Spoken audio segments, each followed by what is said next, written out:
Amma and Kofi had been struggling to make ends meet, living in poverty and working multiple jobs to survive. People would laugh at and mock them for being poor.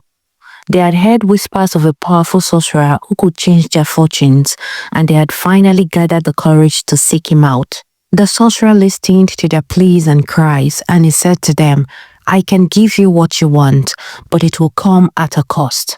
One of you must sacrifice your destiny for the other. You will become rich beyond your wildest dreams, and it will take care of the other person." Amma and Kofi were taken aback. They had not expected this. They looked at each other, unsure of what to do.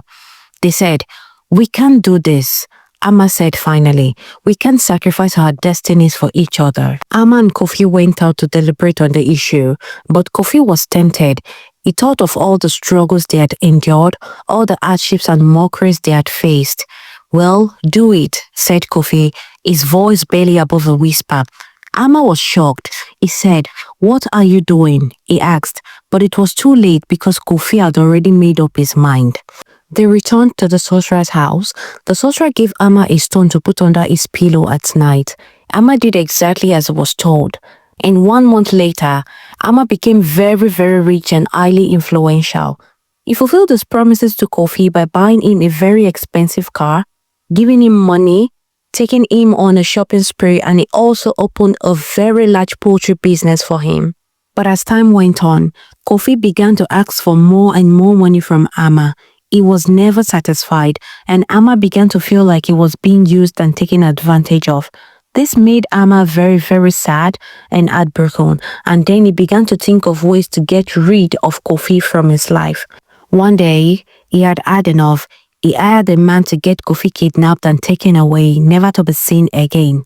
Amma heard of this and he was very, very happy. He said to himself, "Finally, I will live in peace." A few weeks later, Amma's businesses started to fold up and sales began to slow down.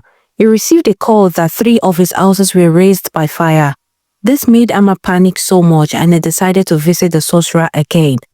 He cried and explained all his ordeals to the sorcerer, and the sorcerer told him to bring his friend Kofi so he could renew the money ritual because it was Kofi's destiny that Amma was using.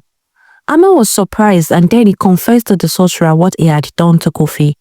The sorcerer got angry and told Amma that he was a very wicked friend, and he walked Amma out of his house.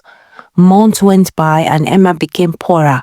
His businesses are folded up and he no longer has any property to his name. Amma returned to square one, selling water on the street to survive. He stayed poor until